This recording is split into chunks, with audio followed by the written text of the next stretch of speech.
about your involvement with HPDC and what you do. So I was working for a real estate development company in New York City about 10 years ago when we were building a large building, and we're starting to encounter some considerations around some of the major building materials that we were needing to purchase to build that building.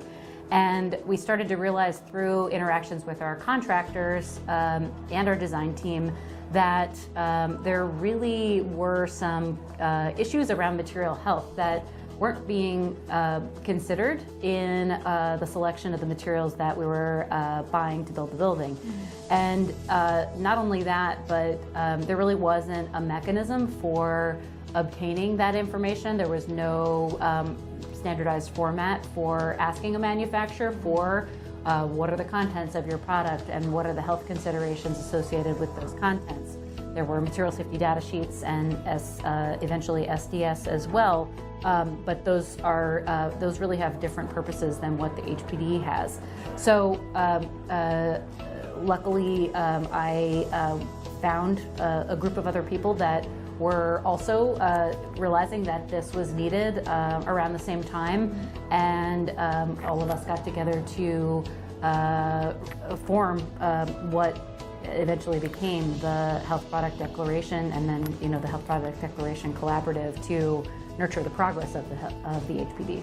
Great, so you've pretty much been there since the beginning. And over the past 5 years, during this, we've reached this achievement now of 5-year milestone.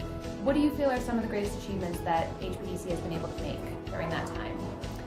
I think in particular, just really normalizing the expectation that you can obtain transparent building material mm-hmm. health information. That wasn't normal 5 years ago. It was seen as information that really should be kept proprietary.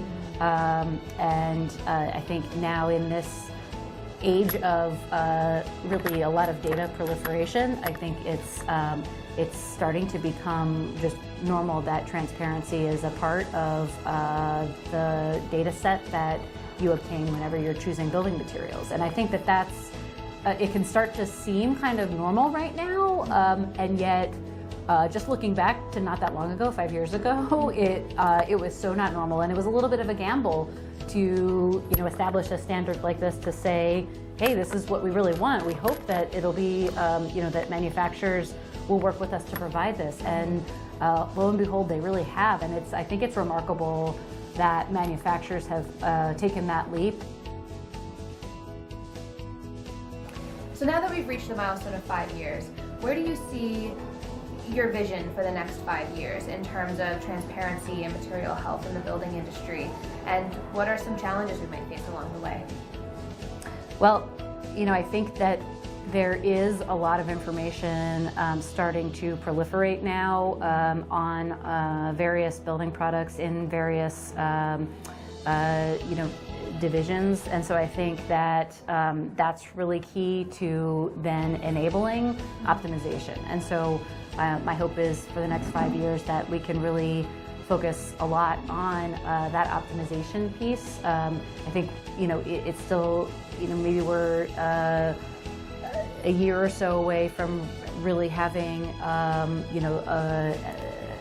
the full amount of information that we might need to get that much more into that space, but I think it's we're really on the brink of that. And inherent in the optimization piece is really being smart about where we focus our efforts, because it can be overwhelming to try to optimize everything right away. And so I think prioritizing some of the low-hanging fruit, but also the most impactful pieces of all of that to ensure that we're putting energy into the right place. And in addition, along with that, there's been a lot of effort placed on harmonization, and I think we need to really keep that trajectory going, because we need to be as efficient as possible with where we focus efforts at HPD Collaborative, but also with all of our partners in all of this.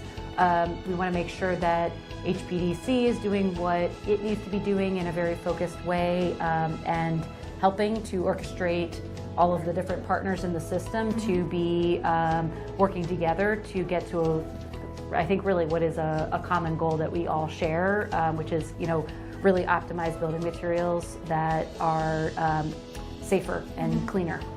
So what would you say now to an organization who's thinking about joining HPDC in terms of why now is the right time to make that move?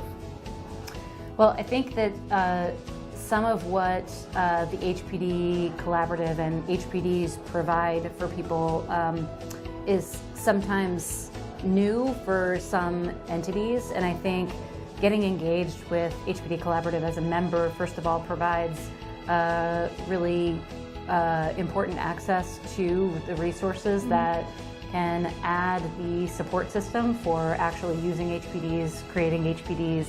But in addition, I think that also becoming a member in order to ensure that your voice is being heard in how the standard continues to be developed and improved over time is really key. And so without being a member, there's really no great avenue to provide that feedback and that consistent set of insights that really end up helping each individual company utilize HPDs and improve their own projects on a regular basis, improve their own products on a regular basis. So I think it's really it's important for that feedback loop that ends up benefiting everybody, each individual member and the HPD Collaborative as well. So I think that's really important. All right, well, thank you so much for your time. Yeah. I really appreciate it. Yeah.